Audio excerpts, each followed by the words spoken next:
Here I have VIVO T2 Pro, and today I'm going to show you how to insert SIM card into this device. So for this operation you will need this kind of tool, which might help you to eject the SIM card and SD card slot. So firstly you should remove back cover. Here you can find this slot. So to eject it, you will need this tool. You put this tool inside the hole on the slot, slightly press it, and the slot pops out.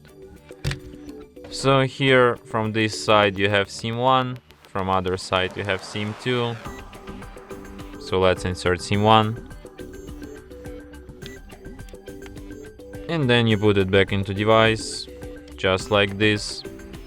And as you can see, it immediately requires PIN code to my SIM card, which is the proof that SIM card is detected. So let's enter it. And that's it.